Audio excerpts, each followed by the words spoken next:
여러분 안녕하세요. 12월 14일 수요일 해우소 시작합니다. 오늘 해우소 시간에는요. 궁금해하실 것 같습니다. 2023년 선진국 전략은 어떻게 세워야 하는지 알아보도록 하겠습니다. 함께 해주실 분은 최보원 애널리스트입니다. 안녕하세요.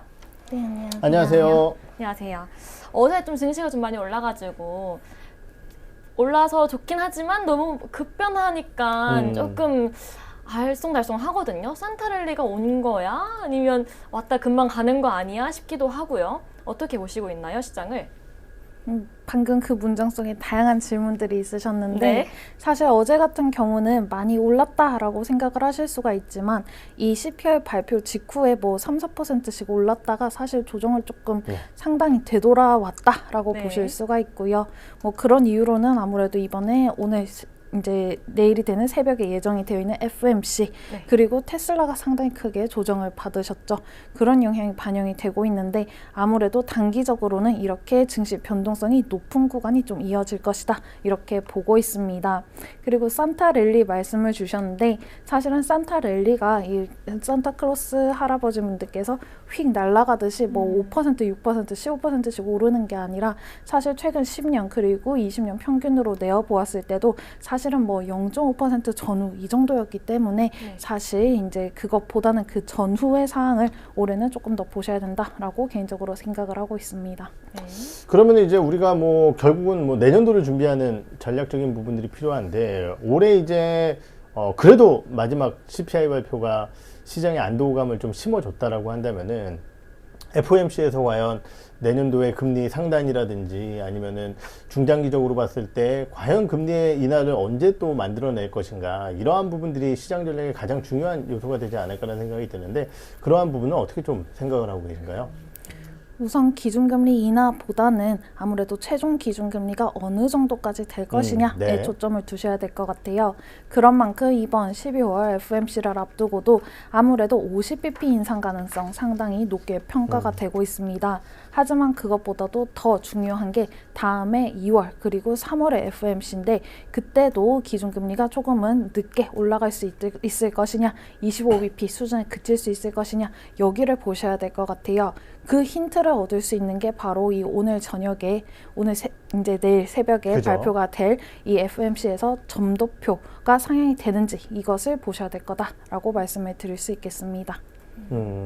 결국은 이제 점도표를 통해서 저희가 이제 뭐 금리의 상단이라든지 그리고 저도 이제 오늘 아침에 패드워치 다시 한번 찾아봤지만은 지금 내년 3월달 예상했었던 상단금리가 25bp 낮아졌던 것 같더라고요. 그만큼 맞습니다. 이제 시장이 좀 기대를 하고 있는 부분인 것 같은데 그러면 이제 뭐 또 하나 살펴봐야 될 부분이 연말에 이제 우리나라 증시 같은 경우는 뭐 낙폭과대주들이라든지 연간에 이제 좀 좋았었던 배터리나 이런 것들은 좀 연말에 쉬고 있는데 내년도 미국을 대응하는 전략적인 측면에서 봤을 때는 비슷한 모습이 벌어질지 아니면 미국 내에서 좀 오래 강했었던 섹터들이 좀 좋을지 이러한 부분들은 어떻게 좀 생각을 하신가요?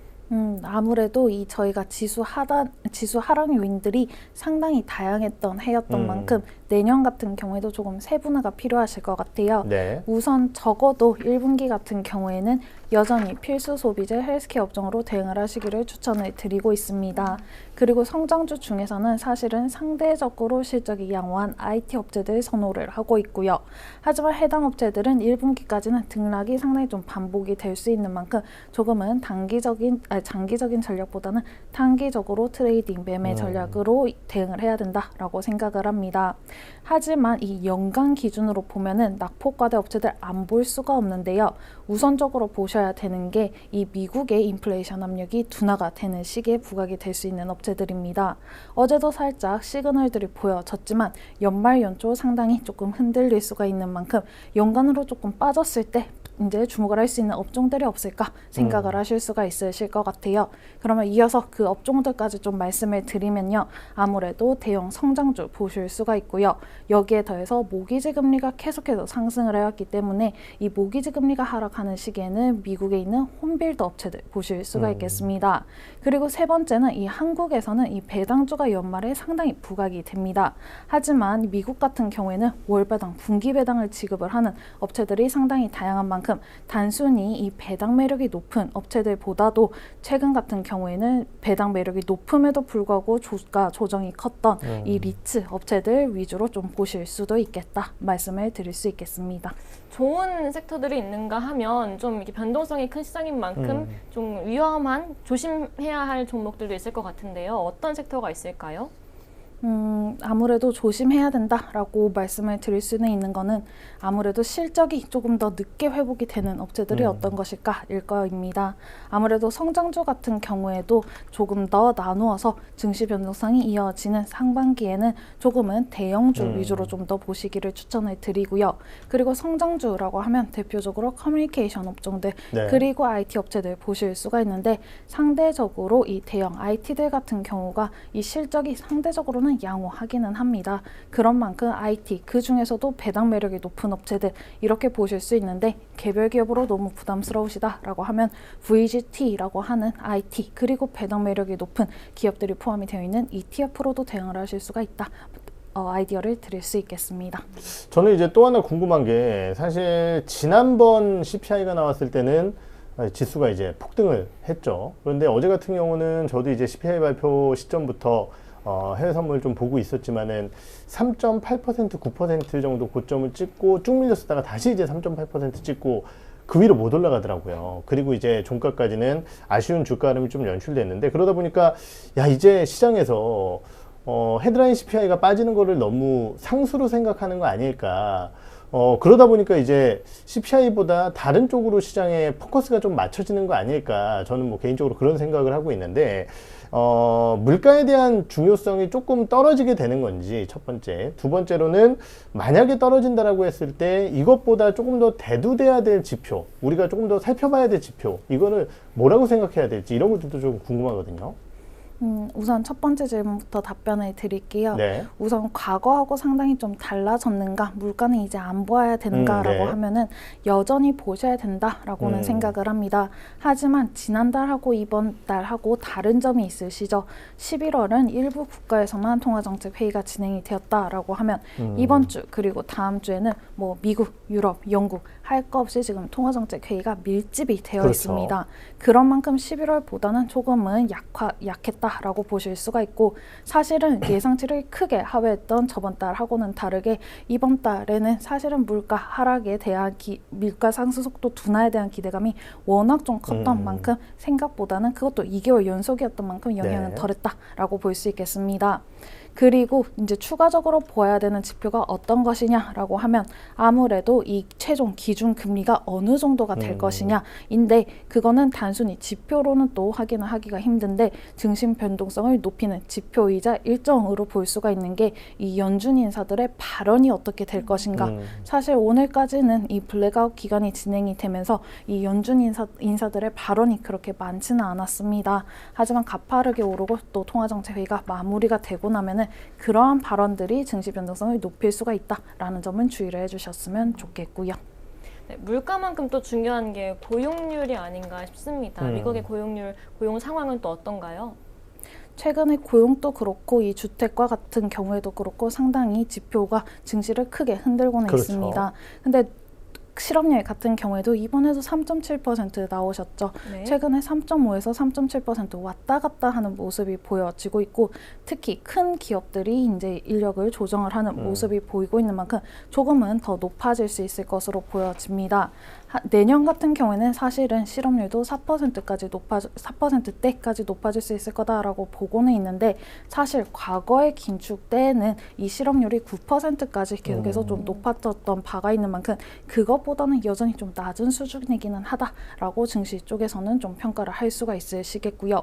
그리고 고용 같은 경우가 무조건적으로 안 좋게 평가가 되기보다는 수익성을 어떻게든 이제 개선을 시키려고 노력을 하고 있다라는 점에서 긍정적인 측면, 부정적인 측면 동시에 좀 반영이 되고 있기 때문에 실업률이 높다라고 해서 무조건 빠진다, 낮다라고 해서 무조건 오른다 이렇게 보기는 조금 힘든 지표다라고 보실 수 있겠습니다. 이 과거 긴축기 9%까지 올라갔다는 건 언제예요? 과거라는?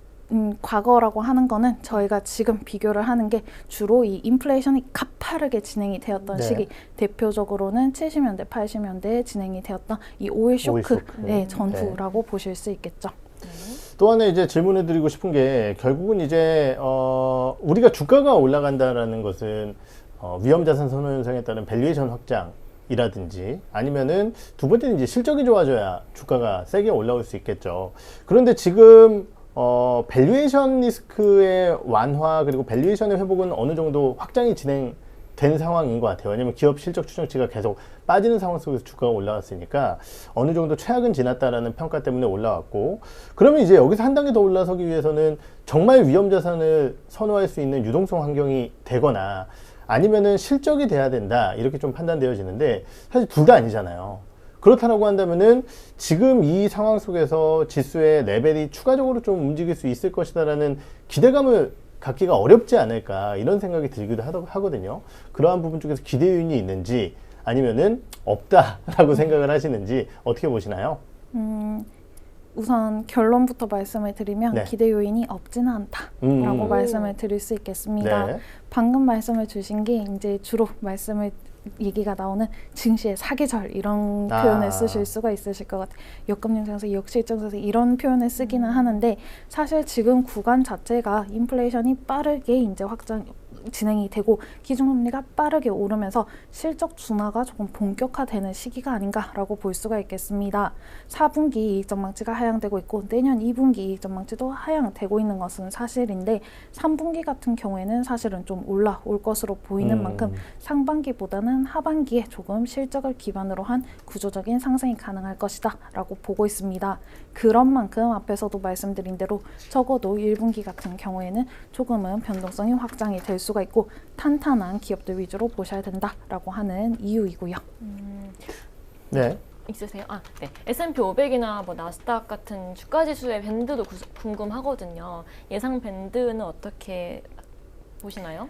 아무래도 약 한 3,750에서 4,250 정도로 보고는 있는데 그게 S&P 500. S&P 네. 500입니다.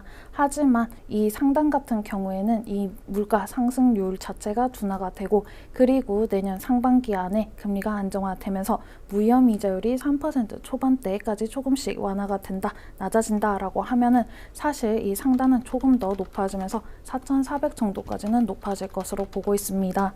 그 이유 자체가 아무래도 이 실적이 올라가느냐 낮아지느냐 조금 더 이어질 것이냐 여기인데 아무래도 이 물가 상승 속도가 둔화가 되면은 이 비용 부담이 줄어들면서 수익성이 개선이 될 수 있다라는 측면을 내년 하반기에는 보셔야 된다라고 생각을 합니다. 또 하나 여쭤보고 싶은 게 이제 내년도 하반기에는 실적 전망이 그래도 이제 좀 돌아설 거다 이런 말씀을 해 주셨는데 사실 이제 주가가 먼저 반영을 해 놓으면은 실적 전망이 올라가는 거를 과연 실적 상태로 받아들일 수 있을까 이런 생각이 들기도 하거든요. 왜냐면은 최근에 이제 밸류에이션이 상당 부분 좀 주가 상승과 함께 올라오는 부분이 있었잖아요. 근데 실적 추정치가 더 빠지는 상황 속에서 밸류에이션은 더 높아지게 되고 만약에 주가는 안 빠지게 되면, 왜냐면 지금 잘 버티고 있으니까요. 그러면은 이렇게 버티는 상황이 지속이 된다라고 한다면은 오히려 내년도 하반기에 우리가 먹을 거리가 더 없어지는 거 아니냐. 그러면 이제 차라리 내년도 상반기에 여러 가지 안 좋은 영향들이 주가 지수의 하락을 좀 만들어내 줘야 오히려 투자에 적기가 되는 거 아니냐. 이렇게 또 반대로 생각해 볼 수도 있을 것 같은데요. 당연히 주가가 낮아지면은 밸류에이션 부담이 낮아진다라고 볼 수가 있는데 지금 12개월 포워드 기준으로 보시면 S&P 500 지수가 한 17.6배, 7배 네. 왔다 갔다 하고 있습니다. 사실 이 18배 근접하다라는 거는 코로나19 이전 대비로도 그렇게 낮은 수치가 아닌 만큼 네. 최근에는 밸류에이션 부담이 높다라고 보고 있는데 지금 예상보다도 보수적인 가이던스가 제시가 되고 있지만 실적 발표가 진행이 되면서 예상보다 양호한 실적들이 발표가 되고 있고요. 그렇게 반영이 된다라고 하면은 지금보다 조금 높아지고 할인율 자체가 조금 낮아진다라고 하면 저희 같은 경우에는 적정 PER이 17배 초반 정도까지는 개선이 될 수 있지 않을까라고 보고 있습니다.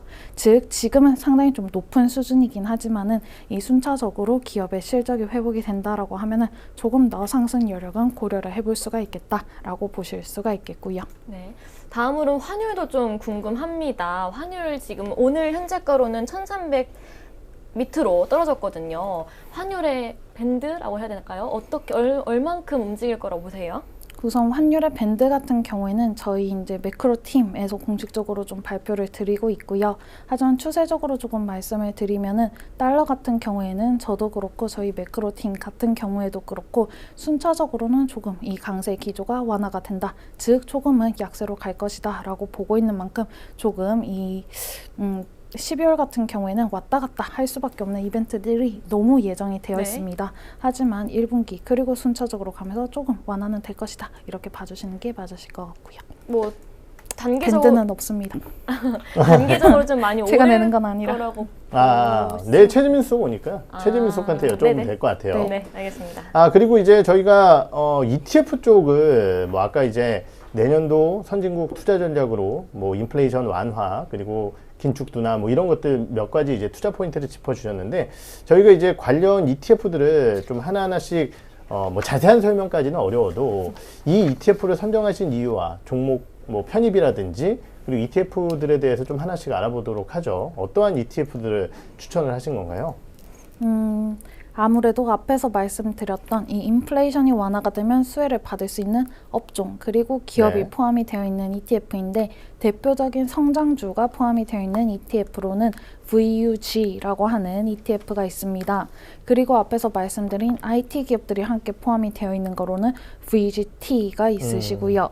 여기에 더해서 아무래도 리츠 기업들 좀 포함이 되어 있는 이러한 업체들 보신다라고 하면은 아무래도 이 리츠와 같은 업체들도 ETF도 있으시고요.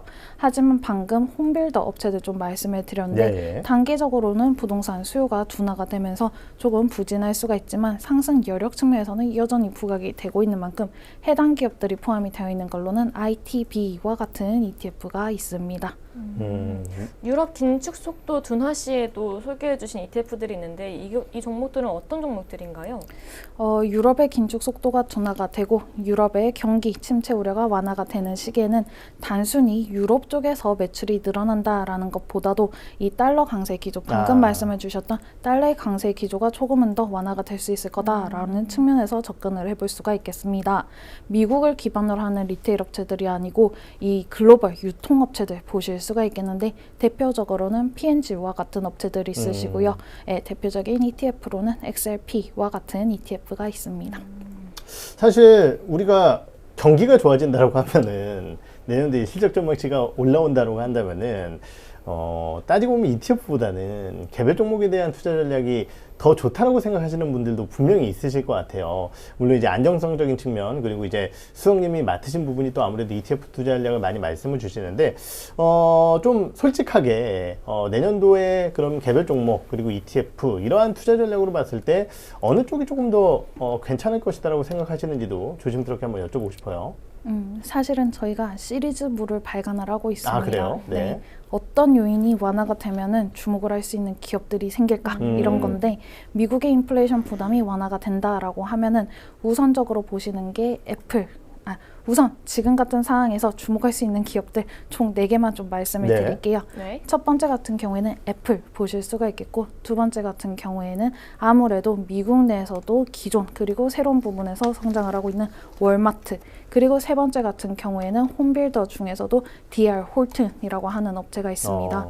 그리고 네 번째 같은 경우에는 이 리츠 중에서도 사실은 이 실적이 상당히 좀 견조하지만 매크로적인 요인으로 조정이 컸던 엑스트라 스페이스 스토리지라고 하는 업체가 있는데 그렇게 4개 우선적으로 좀 보실 수가 있겠습니다. 여기에 추가적으로 너무 불확실한 거는 싫다, 낯선 건 싫다라고 하시면 P&G와 같은 경우에도 매크로 환경 측면 그리고 실적과 같은 경우에도 조금 더 개선이 될 수 있는 만큼 주목을 하실 수 있으시겠고요. 네, 이렇게 개별 종목까지 살펴봤고 저희가 이제 그 부분은 안 여쭤본 것 같아요. 너무 미국 쪽에 이제 매몰되다 보니까 저희가 이제 항상 선진국이라고 한다면은 미국, 유럽, 일본이 있겠지만 일본은 이제 차치하고 내년도에는 유럽 쪽의 경기 회복 흐름과 함께 뭐 미국 대비해서 좀 강세 흐름이 나타날 수 있을지 왜냐면 유럽은 워낙 오랫동안 미국 대비해서 좀 약세였던 걸로 봤기 때문에 내년도에 유럽은 어떻게 좀 전망을 하시는지도 간단하게 말씀 부탁드릴게요. 사실 상승 여력 측면에서는 사실 2023년 기준으로 미국을 유럽보다는 선호를 하고 있습니다. 왜냐면 견조했다라고 말씀을 주셨는데 네. 유럽은 이 연초 대비로 약 한 8% 정도 빠져 있는 수준인데 YTD로. 미국 같은 경우에는 사실은 거의 뭐 17%, 8% 네, 왔다 그렇죠. 갔다 하고 있는 상황이라서 아무래도 회복 여력 측면에서는 미국이 높다라고 볼 수가 있고 유럽은 사실 10월, 11월 너무나도 견조했기 때문에 조금 기대감이 커지고는 있지만 최근에 어제도 좀 강조가 되셨죠. 이 워싱턴 쪽에서 이 원유 송유관이 좀 무너지면서 네. 공급 불확실성이 상당히 좀 확대가 되고 있습니다. 어제 같은 경우에도 유럽 빠지는 모습이 보여졌고요. 이러한 상황인 만큼 이 에너지 수급 불확실성이 연초까지는 증시 변동성을 높일 수 있는 만큼 아무래도 유럽은 이 장기적으로 조금 더 보실 수가 있겠지만 이 상승 여력 측면에서는 미국 좀 말씀을 드립니다. 사실 이렇게 얘기하면은 2년치를 갖다 보여드리고 네. 싶은데 제가 저도 이제 YTD 수익률을 봤는데 오히려 S&P 이런 쪽들이 이제 우리나라 시장보다도 뭐 거의 안 좋을 정도고 중국보다도 이제 훨씬 안 좋은 모습을 보이고 있더라고요. 내년도에 한번 기대를 좀 해보도록 하겠습니다. 네. 추가적인 질문 없으세요? 네, 없습니다. 네, 없으시면 이렇게 해우소는 마무리하도록 하겠습니다. 함께해주신 최보원 애널리스트였습니다. 감사합니다. 감사합니다. 감사합니다. 네, 여러분 좋아요 안 눌러주신 분 얼른 눌러주시고요. 잠시 후에 곰마오로 돌아오겠습니다.